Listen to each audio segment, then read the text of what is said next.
सोचो, अगर कोई तुम्हारे सपने के अंदर घुसकर तुम्हारे दिमाग को चुरा ले, या उससे भी खतरनाक, तुम्हारे दिमाग में एक नया आइडिया डाल दे।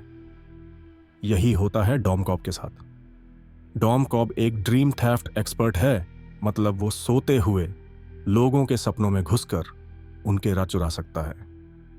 लेकिन इस काम के चलते उसकी खुद की जिंदगी बर्बाद हो गई है। वो अपने बच्चों से अलग है, देश से भगोड़ा बना फिर रहा है। अगर वो एक आखिरी असंभव मिशन पूरा कर दे तो उसे आजादी मिल सकती है। लेकिन मिशन क्या है? इस बार चोरी नहीं करनी है, बल्कि एक आइडिया को किसी के दिमाग में डालना है। इसे कहते हैं इंसेप्शन। एक बिजनेस टाइकून का बेटा रॉबर्ट फिशर, उसे ऐसा महसूस कराना है कि वो खुद अपनी कंपनी तोड़ना चाहता है। काम आसान नहीं है, क्योंकि आइडिया को इतनी गहराई से बोना पड़ेगा कि फिशर को कभी शक भी ना हो कि यह विचार उसका अपना नहीं था। टीम बनती है मकार्थर, कॉब का भरोसेमंद पार्टनर, एरियाडने सपनों के लेवल डिजाइन करने वाली आर्किटेक्ट, ईम्स जो सपने में दूसरों का रूप बदल सकता है, यूसुफ जो ऐसी दवा देगा कि सपना कई लेयर तक गहरा जाए।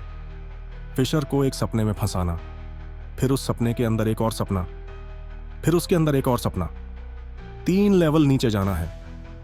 लेकिन खतरा यह है, अगर सपने में मारे गए या गड़बड़ी हुई तो नींद नहीं खुलेगी, बल्कि फंस जाएंगे लिम्बो में, एक अंतहीन खाली सपना जहां सालों तक फंसे रह सकते हैं। मिशन शुरू होता है। टीम फिशर को ड्रग कर देती है और सपने में ले जाती है।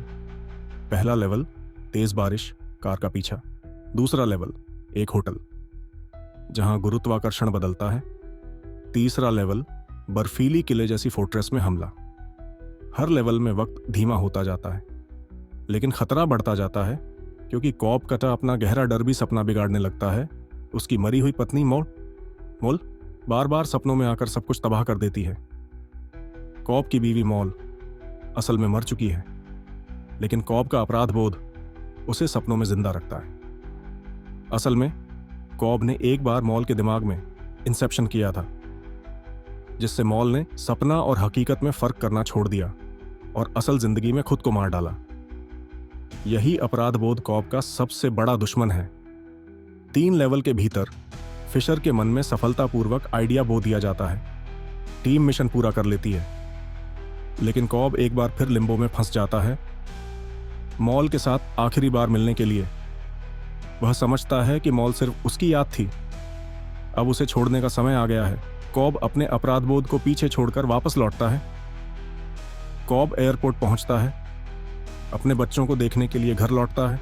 जैसे ही वो घर में घुसता है, वो अपना टोटेम, घूमती हुई चरखी, घुमाता है, ये देखने के लिए कि वह सपना देख रहा है या असलियत में है। अगर चरखी गिरती है, असल दुनिया। अगर चरखी घूमती रहती है, सपना। स्क्रीन अब ब्लैक होती है, चरखी थोड़ा डगमगाती है, लेकिन फिल्म कट हो जाती है। हमें कभी साफ जवाब नहीं मिलता।